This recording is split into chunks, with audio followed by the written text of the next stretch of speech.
Welcome back to yet another episode of Village Idiot Astrology. I'm like Cassandra in the streets and Lilith in the sheets because no one ever listens to me.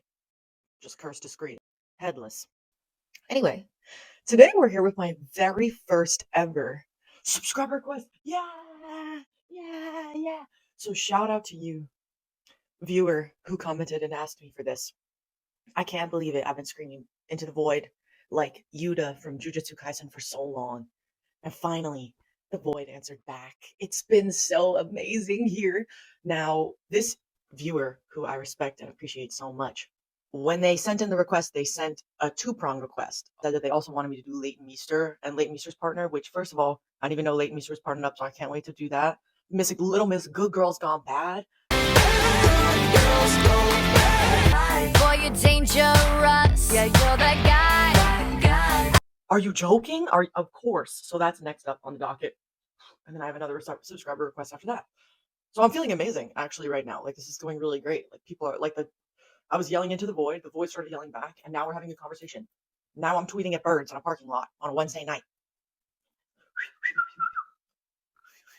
See, that's what I thought. Right. Today, without further ado, let's go ahead and get it started with Sarah Michelle Gellar and Freddie Prinze Jr.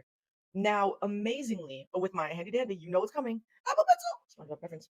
They have managed to stay out of the spotlight and been unproblematic for so long now that there's really something impressive to that. But I think we discovered something again. If you watch my last video about Millie Bobby Brown in chronological order at the time that I'm posting this, you'll notice that we made a observation using the D9 Navamsa chart, the Ayurvedic Navamsa chart. Now, if you are not that advanced in astrology, you are just here because you wanted to hear about their sun or moon information about these two. You're maybe in the wrong place. You can Google that, maybe. I'll talk a little bit about it, but we're here to do research, okay? We're here on my channel to be stupid in public, to legitimately be like, if you see me at the gym, don't say, shh, keep quiet, because I can't be. I mean, we're just trying to figure out science here, okay? We both agree that we would be burnt at the stake in 1500. So let's just both be chill about this, right? But anyway, so I think I found something out in that video that also proves true in this video, which might also scare you as much as it kind of scared me. And to my knowledge, I have never seen anyone else make this observation. So I am kind of concerned that we might be on the precipice of an original discovery, or at least something that very few people know. I'm almost scared to say that because I know that there's going to be something that comes out of the woodwork like, that's not true. I knew about this. I got to tell you, if so, I have not seen it.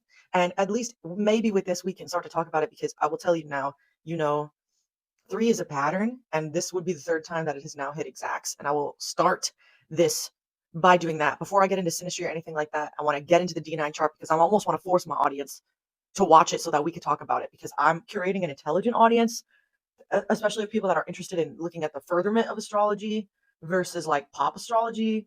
To be honest with you, like in my highest fantasy, besides screaming into the void with my 30 subscribers that I now have, I was like, what is outside the window? Sorry, just God scaring me like an omen, a bird. Parasocial relationship with celebrities is not my interest. My interest is using them as examples to figure out and further astrology so we can use it. So I was going to say, in my highest fantasy user, in my real highest fantasy, besides me and my 30 subscribers screaming at each other in a circle, my highest fantasy would be there would be a place and a time in a world where I could pre-predict who your person would be so as to better set you up sooner, so as to better perfect the future possibilities of matchmaking. What you think about that? What you think about that, user? Now you might be like, well, that's crazy. Is it? Let's go. So first up, obviously we know these two from Scooby-Doo. Scooby-Doo. Literally, they got together, they met on the Scooby-Doo set. Or something to that effect. I don't know. Something like that. They both have a really aggressive backstory, which I will get into for them individually. The D9 thing. This is the thing that I want to bring up. I'm sorry. You know I'm going to bring it up. Okay. I've talked about it before. I've said it before. I'm going to say it again. So the D9 Navamsa chart. I know we're deep in astrology. Stick with me. Okay, stick with me. I described it a little bit in the Millie Bobby Brown video. The D9 chart is basically what would happen if we took your natal chart, that big circle. You know her. You know her. You love her. And we went and we cut up every section of the signs by 9. The first most section, the middlemost section, and the endmost section will belong to the like signs for the zodiac symbol that's in it. For example, if it's just chill. For example, if it's Cancer, it will start with the cardinal sign, Cancer. The middle will be the trine sign, and it will be the fixed modality because it's the centermost, so it will be Scorpio. And then it will end with the mutable sign, also called dual signs, Pisces section. Every section works like that. It starts with the cardinal of the of the equivalent of whatever the modality is. So if it's fire, it's going to start with Aries.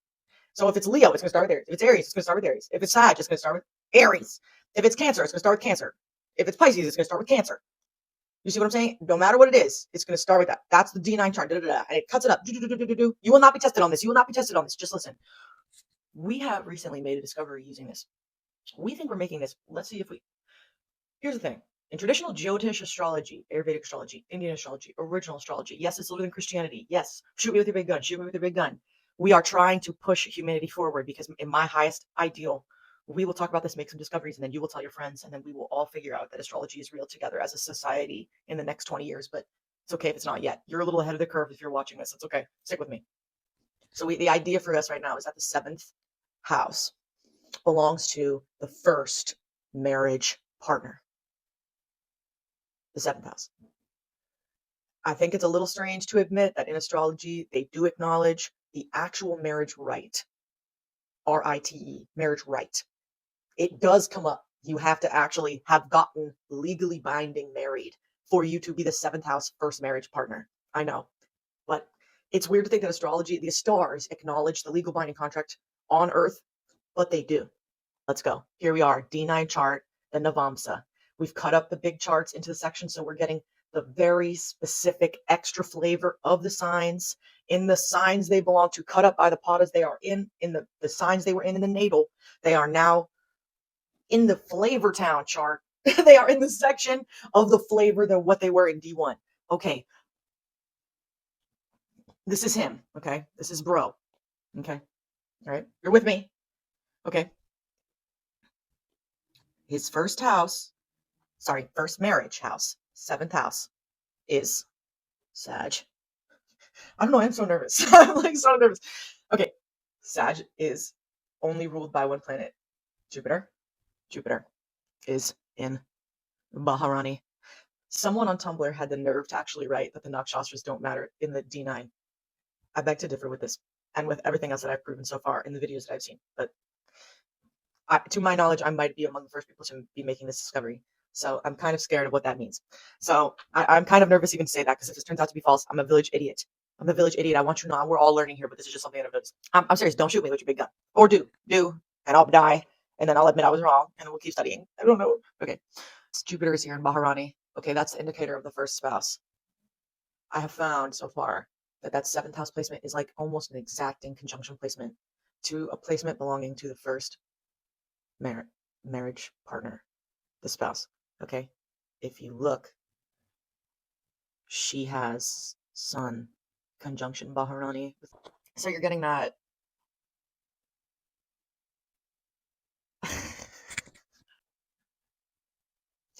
And not only did it turn out that this was the exact sort of section, I also figured out from her original chart, if you go to it, you'll see she is in Jyotish still, Aries Sun, even though it is actually Makaraka, like her lowest planet, which would indicate the spouse, actually, ironically, but it is still in Aries. So she goes from Aries in her main chart, the D1.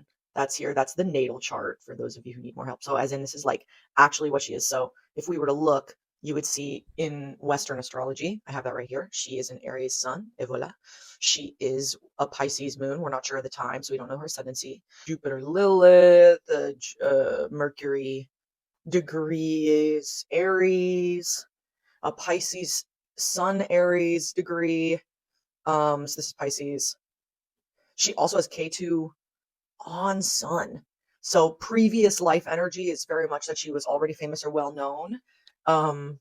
Also Chiron, wounded. Ooh, and also Venus. A wounded figure, a public wounded, a known figure with a first degree. Jesus. I wonder if something happened, if it was like an athlete or a beauty model, someone that hurt. So, like, it's giving like Marilyn, previous life Marilyn, in this life North Node Libra at the Piscean degree. There it is again. So that karma is marriage.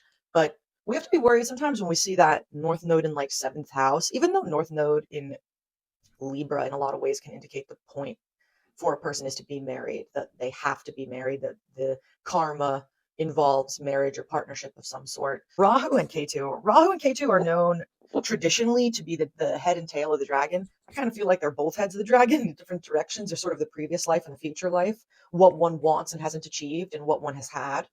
So in the previous life, one has had, that's K2, one has had notoriety, one has had wounding, one has had to heal, one has had beauty. Even if it's come retrograde, lessons around that has come over and over and over. It's also could be past life love.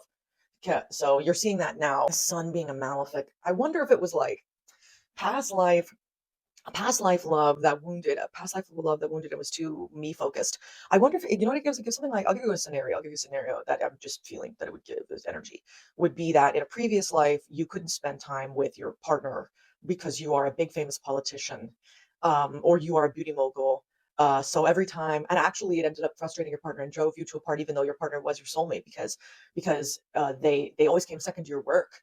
You know, they always came second to, like, as if you were Versace in the past life or something, or and then something, you know, that's kind of what this energy gives. And in Aries, which is so me, the love is in me, the love is me. So, but then when it translates ironically to the same thing in Jyotish, oh, how funny is that though? It stays the same because it's for Gautama. So the soul is Aries. Oof, the ego is definitely the pervasive, pioneering, ahead of its time. But maybe that's also why she gets cast as these monster hunter abilities, because that Baharani, that's really the point, ironically. I think about these Ashwini and Baharani placements, with Baharani being his D9 chart indicates his wife, okay, right? Yeah, Jupiter, many Maharani, and so is, and North Node, I didn't even realize there, because like her son, with her son there, ironically. So you're getting that flavor again. I sometimes I feel like they try to give you hints about the spouse, try to give you hints, because with her son had K2 on it, so where the sun would be in his chart, K2 is also there. So with the first spouse being Jupiter, with North Node there, Rahu, it is sort of giving the flavor of Rahu Ketu, like as if Sun Rahu. It's trying to give a hint about, and Chiron, that's what we saw. Oh my God, and Chiron she had on Ketu. So this is trying, with the D9 chart, is trying to sort of give a hint in this case of flavors of what the first spouse would be like. Elements of Rahu Ketu and Chiron. Bow, bow. And in Baharani, which rules in the Claire videos, if you look into the deep dive of Baharani, is past life love. It is love ruling over death, because it is the Orpheus and Eurydice story. It's the story about when one lover passes away too quickly, or something happens. The other one bosses up, basically, and dives deep into hell. The point of Baharani is to dive into the underworld to save the maiden, to save the sex worker, the child, whether it's Taxi Driver, the show, or Burlesque, the show, whether it's a performer or inadvertent, whatever it is, the themes are, or Orpheus and Eurydice, the themes are an underworld, excess, Rahu, which is there, Jupiter, and again and Aries. Are we seeing the point? You're getting that Moulin Rouge. And also 7th house descendancy is in Mula, the monster fighter. Beauty and the Beast. And what is she? She's Buffy the Vampire Slayer. And Mula is literally like the killer, the monster hunter. I cannot make this up. I want to thank you. Viewer, who suggested this, because I don't often see couples that have been together in Hollywood for 20 plus years. But holy shit, does this prove everything right? Technically, one malefic in the 8th house, which would be supporting the 7th house of the first marriage, which is Uranus, but it's all the way over here in almost 9th, which I think is interesting, because I would love to know if something happened during her pregnancy, because this 8th house and 9th house between is usually a marker on the point, usually is a marker that something occurred at the point of giving birth, or something happened during a pregnancy. I would love to have known. Now, looking over between the two of their charts, so this is now her chart, right? So he has Sun Rohini, in case we see Mars, and he has Moon Magha. Nothing over there. Okay. So the only thing that I can see that would really be indicating him in her chart, in this case, in my humble opinion, would be Mars, which Mars by itself, it could either mean that she would have Aries on the descendancy, or she would have Scorpio on the descendancy. So does he have anything in Pluto? Anything on Pluto? Oh, he has a Pluto ascendancy. Oh shit. Oh shit. Oh shit. Oh shit. Oh shit. What if that meant that though, Loki? Pluto ascendancy. I wonder if that would make this 7.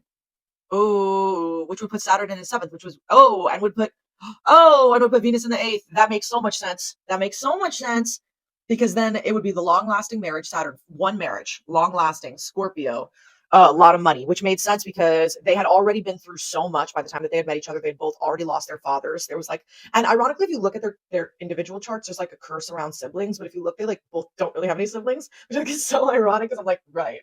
I have something similar in my chart. Like it would be like the siblings would be cursed. I don't have any.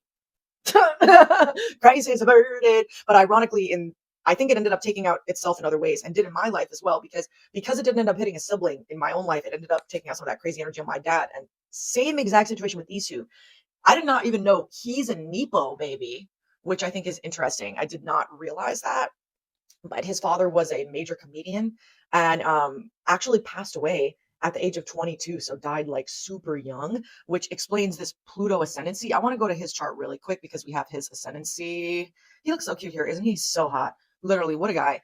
Okay, so if we were to look at his Western chart just for a sec between you and me, just so we can put ourselves there. So according to Western, he would be a Libra ascendancy, pretty boy syndrome, with Pluto on the ascendancy, Justin Bieber. Ouch. Which can also be like huge transformation in life. Also, I'm seeing here the 7. Between you and me, I'm starting to think that the minutes make a difference as well. Okay, listen. Okay, if you and I were to talk again, we are positing things. Posit is my favorite word of this channel. If you know, you know. Posit. Posit. Basically, okay. The implication of the D9 Navamsa chart, and then D10 and D11, D12, D13, D14, D15, etc., imply that you can divide the chart infinitesimally small. I was a math major, clock it, calculus. You can divide these sections infinitesimally small, and the same rules will theoretically apply. I don't think the rules suddenly stop at like a point, because when you think about a simple XY plane, right? They go in both directions infinitesimally. It doesn't just go this way. In the XY plane, it implies the whole thing is selected. So I feel as though these work much the same ways. It implies the whole thing is selected. So even the minutes, if you were to cut up all of this infinitesimally small, sometimes I think, well, if I was to cut these by minutes, could I divide by 12 and get the flavor? And so far, I have noticed between you, me, and the floorboards viewer that the answer seems to be yes to that as well in Western astrology. But this is going by Logic of Degree Theory by Nicholas Stanislavski. One of these days, I will figure out how to say it right. But until then, I will continue to just post the photo of it on the front because I read that shit. So let's keep going. So first house Pluto, big transformation. Uranus in Virgo, first house in Scorpio with North Node. The Gemini. Okay. The point is to make lots of money, obviously, to develop the self through money. Because we have Pluto here. And again, I've told you this before. Even though traditional Ayurvedic astrology doesn't count the outer planets, I think the only reason is because they didn't know they existed at the time that they started creating it. Because honestly, if you were to use the D9 theory that I've been showing you, the outer planets do tend to show up from what I've seen. So let's keep going. So with the co-rulership being what it is, shoot me with a big gun. Looking also at Mars over here at that 9th house, guruship. Becoming a guru. Also over here, 18 degree, evil moon, Mars. Evil moon, evil moon. Evil moon, evil sun. Evil moon, evil sun. Well, daddy died, so that doesn't surprise me that we have evil sun. Evil sun because daddy died in the 6th house of bad luck. Okay, well, dad is dead. We knew that. Giant square to moon. Mom had to become dad. We knew that. Same exact degree as crazy. And he was young, too. He was really young. That was formative, obviously. I wonder if something occurred on his birth, too, because usually when a placement of a planet like that is on the ascendant, it's like something happened at the birth. Like I have Saturn on my ascendant, and My mother had a C-section. Usually means something like that. So especially so exact. Assassin Venus in the 5th house of children, and Leo Mercury, anaretic degree Mercury. So power Mercury in the 5th house as well. Interesting. Okay. So lots of short-term love affairs, lots of pleasure around love. Before meeting his wife, he might have been through some pretty painful breakups. I'm not gonna lie. Or he would be the assassin. That could also mean you are the assassin. Also, it's an Aquarius, so it really makes me think you were. I get around. I'm hearing that. Get around. Get around. I get around. You get around. Get around. I get around. Long time. We'd had many dinners before, and we were supposed to go with someone else, and the third person didn't make it out right. And a long dinner, and things just happened. Stinks were Because I think also it wasn't the point that they met and then separated for a bunch of years and then came back together. Nothing in the 4th house. Capricorn bottom means parentified at a very young age. Again, we knew that. You know who else has that? The Beckham's kid, which wah. Jupiter and Chiron, which moved together into the D9 chart with Rahu. Fascinating. The point is to become a guru. The point is to become a guru and explore the emotionality of things, and also to collect more over time, to collect more in their family, collect more between them, accumulate assets. I took some notes as well. 7th Lord in the 8th, controversies and conspiracies between the families. This would be after marriage. Spouse constantly dealing with family. So the issue with this placement is like if you have a problem, or a fight, the spouse runs away to spouse's own family to talk about it, which can create a further divide. By this point, though, they were both missing their fathers. Her father had died when she was quite young as well, and she also was made to be a performer from a very, very, very young age, from what I am to understand. So it wouldn't be surprising to me. Also, being from New York, it fosters a very tight-knit family, especially with that person being like her mother. So she would run to her mother logistically. A sudden windfall of money, property, and assets, which makes perfect sense. They both had, by the time they got married, they both had a lot of money and individual assets because they both had been performing for years. They had been established actors. They met, separated for like 3 years, and then came back together, kind of a situation. Spouse is the main reason. Yeah, 7th Lord and 8th. Spouse is the main reason behind the transformation. And the good or bad is determined by the impact of the 7th Lord and 8th. And in this case, it is Jupiter, which we learned in this D9 chart. He has all together now, all together now, all together now, all together now. Delicious hint about the spouse. And there it is. With Sun. Indicating Sun. Jupiter indicating Sun. And there it is. Same exact spot. Spooky! Spooky. I find that so spooky. And so if I was to believe, wait, so yeah, 7, going back to this, I'm sorry, I hop all around. I feel like I have ADHD, but I'm not sure. I was never tested because they didn't believe in that when I was young.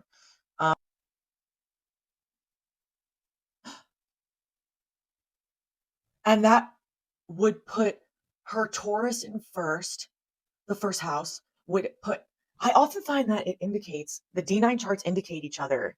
I'm sorry, I just do, because it would then put the Sun in the 12th house.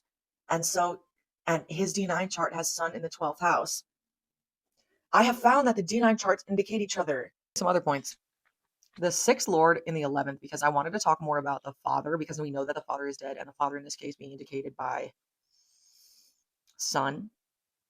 6th Lord in the 11th. Enemy infiltrates, influences, network circles. I believe that their greatest enemy as a couple would be like the others trying to break into their circle and speak to them. But I'm going to look into that more deeply with this. Let's go ahead into this just astrology. See if we could just, from the Western astrology, see what we can see. And looking also at the degree theory. First up, Pluto. And I want to look at these degrees. 10 degrees. So we're going 11, 10, 11, 12, sandwiched. Capricorn degree, Aquarius degree, Pisces degree. Back to back, both retrograded. With North Node conjunction. Pluto on the ascendancy. I wish inadvertently this North Node in his 1st house. Rahu in the 1st house. Rahu eats and consumes everything in its path. But Rahu is also powered, ironically, this way. So even though it's technically at 24 degrees, which feels like Rahu would be quite powered, that's actually theoretically 5 degrees from the 0 point. So creates ironically a Leo attitude, so performerism, creating more of a performer, more jobs around his first house being identity and body and person, and Pluto being explosion. But Pluto together is so odd. I don't usually, this is a very rare instance that we see Pluto getting along together in a way that does not feel disruptive. Sometimes Pluto back to back like that can feel as though they attack each other. But this, what I imagine, warm sextile to her Saturn is light leading in a lot of ways. So her longevity, her knowledge, her greater knowledge, and in the natural 10th house, his natural 10th house of Capricorn, she is light leading him and suggesting good pathways to him. Oh, honey, don't eat that. It'll be bad for your health. Oh, you would do better if you did this project instead of that project. It would make you better. Oh, if we post this and do, oh, if you shave your beard, it looks so much good. Oh, the point is to help him develop more of himself and through marriage. So it's a double whammy. First house, develop him, house of Aries, and develop Libra, marriage, while letting longevity light lead. And mind you, across the way in this opposition, and opposition not necessarily bad. I hate when they make opposition red because it feels so like opposition bad, opposition not necessarily bad. Just on descendancy, her Venus, even though it is retrograde, on the descendancy in the 7th house. So in own house, present. She is defensive of him. A very present Venus like that in the other partner's 7th house is like partner is inside the house. Partner is in own house, so can watch over the house. Same thing with this Mars here in 6th. Mars in 6th and Venus in his 7th make me believe that she is very protective of him. She fights his battles. It is the stalwart partner. Like that is almost exact to me. Like gives you, it is loving, absolutely, but it is the guard at the gate.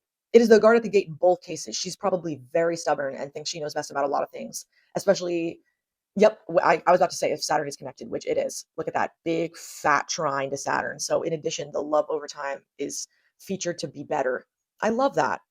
That's why we're seeing this is so good. And her passions and the guarding him from enemies, 6th house. Enemies. Now, some people, all right. Okay, listen. Some people say Venus. Okay. Venus is most powered in the 12th house, actually, over here. It can be, I think. I also think, though, okay, this is the conversation about the difference between the houses of 6, 7, 12.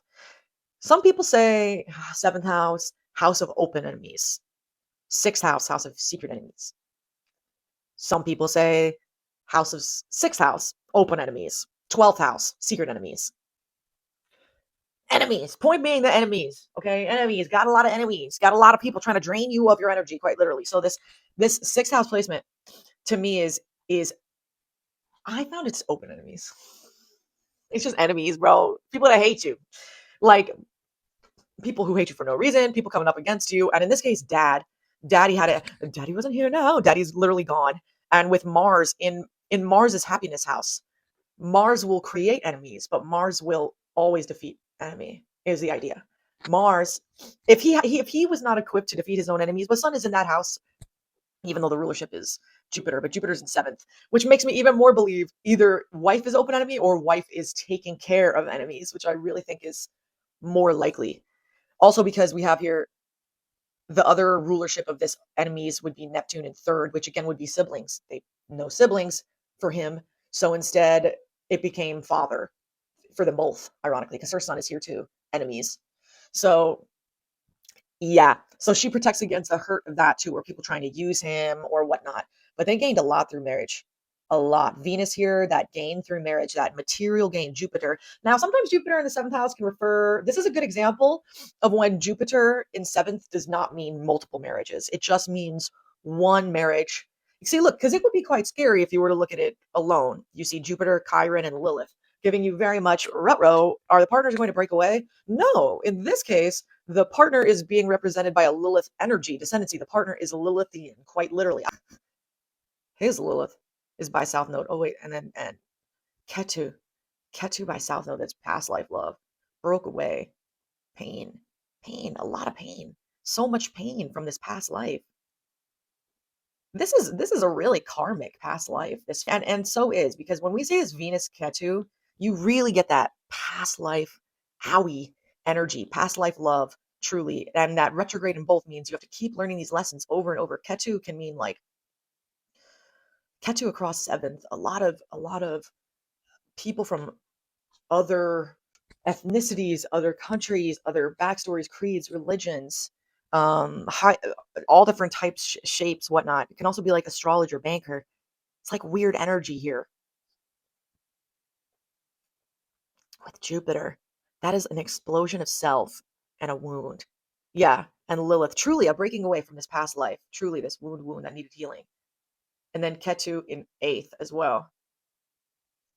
But if you were to look at just Jyotish, like if you were to just see it for what it was with that, with the first house placements, 2, 3, 4, 5, 6, forgive me, 7, 8, 9, 10, 11, 12.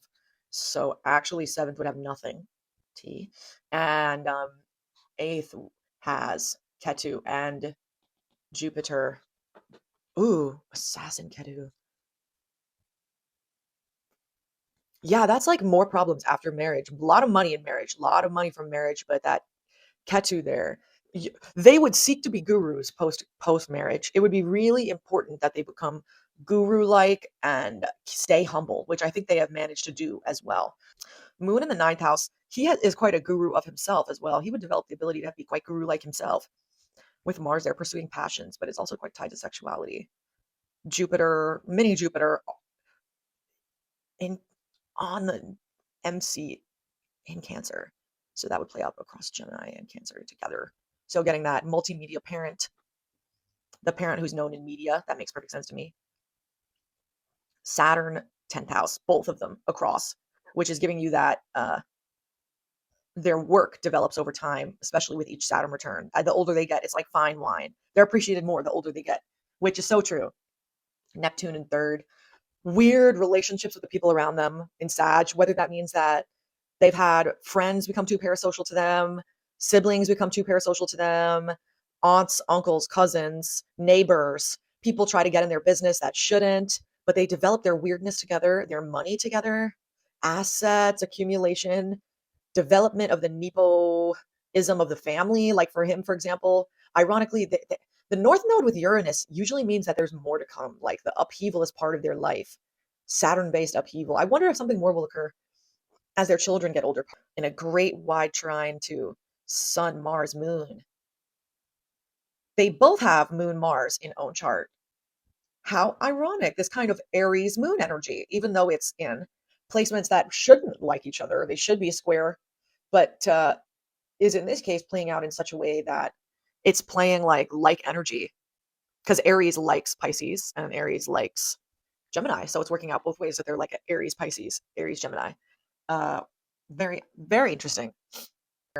This actually literally means like your future spouse, meeting your future spouse near, this is like amusement parks, theme parks, water, like, it's ironic because like the situation describes pretty much literally the situation of the, film sets, pretty, like, literally describes meeting him on the Scooby-Doo film set. I thought that was so funny to me, actually. I also think it's ironic that in the indicator of his chart, on his descendancy, he has Lilith, and also in his D9 chart, the indicator for his wife was Jupiter, and in this case, Jupiter was with Lilith, literally the wife and Lilith descendancy, exactly what I said about sometimes that Lilith feels like it can describe the spouse with Jupiter there too.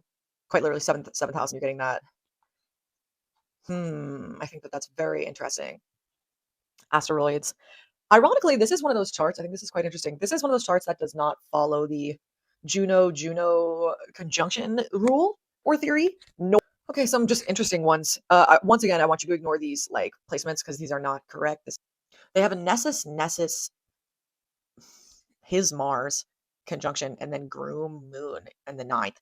That in Gemini, I would like to imagine that they are getting crazy freaky in the bedroom, especially with Mercury over here, actually in the fifth house of Aquarius. They are experimental as hell. And in fact, you know what? That Nessus conjunction makes me believe that they like, with Mars, makes me believe that they actually, in secret, he's quite freaky. He like not to say abuse, but there's a BDSM, that's a BDSM indicator to me. That Nessus conjunction at almost the highest part of their chart in Guru. So it's like a holier level of it for a higher intention. I don't know. That's crazy to me. I'm like, oh girl, that one's wild to me.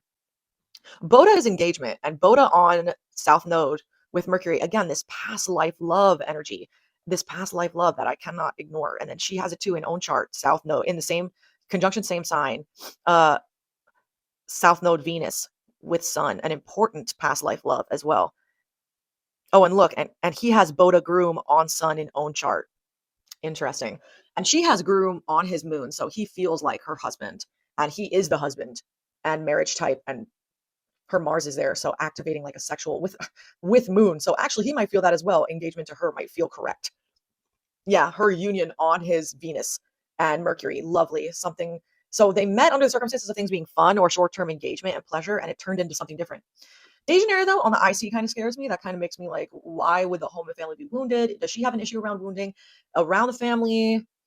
But it's on his IC, which makes me like, why is she victimized by his family situation? I don't know the answer. Whether that's a situation with his mother feels odd because it's square Venus. So if that's his love life was challenged in that way, or if his mom was not approving of the situation, but that was part of the point, because look at the North Node there is working. The North Node there is tied, and this is tied to Uranus, so it's a strange upheaval of the home, wounding strangely all of a sudden. And look, he has Dejanira 12th house with child, and she has Ceres protective over that in the home. I wonder if something happened with their children, or something will happen with their children, or if the situation I mentioned before about her getting pregnant was something that was quite difficult for them, or if there was trauma regarding that, or if his inner child was, if this is referring literally to the inner child, because this is the mental health space, the hidden place, because the way his father died, situation, whether this is regarding potentially an upheaval of the inner child wound and Ceres being protective mothering of that, then we're seeing it present in both of their charts as something that was helping the other person. That's expansion of mothering in him, kind of drawing out these good vibes in each other. But I can't get over this. I don't love Uranus and Pluto. It just tells me that there's a lot of upheaval they've previously had to deal with, clearly. Oh, and look, and she has child in his 4th house, really lovely placement. So that union at home and in the house 5. Really pretty. I found this great photo of them and their wedding. Thought this was so sweet. 23 years to 276 months, 1,196 weeks. And then she's like, who's counting? So cute. So let's keep scrolling. We're seeing, oh yeah, so now we're seeing what's on these North Node placements. Destiny on his North Node, destined. So it was supposed to happen that he had to make money. This had to happen either way. This upheaval and then money situation. And fame, she puts fame on it. So the upheaval, she turns the upheaval from something strange into a fame thing, into a good thing, and puts destiny there. And you know what else we knew is there is child. They were destined to have a child. That's what came there. Enterprise on the moon, Industria. So they realized getting together in a short-term engagement or not would increase their monetary value for both of them and gains. There's Hera. Here it is. Look, they have Hera Zeus. There's Hera Zeus in the 8th house with Lilith. Interesting. Usually that could mean like something like open relationships, but in Taurus, which is a fixed sign, Taurus, I imagine that becomes instead like them really trying out their pleasures and what they like to do. So we have Rockefeller here, Industria here, just money. Ooh, Psyche, Varuna, which is the original Saturn. They used to trust Varuna, the star, as like a very, very important placement. And with that, on Jupiter, so the across all of these playing across the house of marriage, 7th house, the house of gains and after marriage, 8th house, and the house of higher learning, 9th house. Enterprise, Sappho, and Varuna. Varuna on Varuna with each other, and Enterprise and Sappho. So expansion of money, of sex, and of long-term monetary gain. Again, ignoring these, not true. Hera, Saturn Hera, so grows more into the wife-like figure over time. That's lovely. Make in 11, so house and friends. You're getting big money friends, big money, and she's the work wife. Get it? Met her at work in the greater realms. Had to move to meet her because she was from a faraway land, which she was because he's from LA and she's from New York. So the wife from out of town. Psyche, the psychic, intelligent wife, the famous wife, adding that famous, intelligent reasoning. All these really wonderful kind of placements, telling a lovely story about their future. Yeah, Dancing Angel on her North Node, he puts there something really lovely there. So developing her. They have Ixion on each other's placements, though. Again, I'm kind of concerned that there's more here we haven't seen, because Ixion North Node with Uranus. Did something happen to one of the two of them or both of them? Like there's almost like a storytelling here across the 6th house to the 10th house of, yes, crazy things happen to them in their young life. Yes.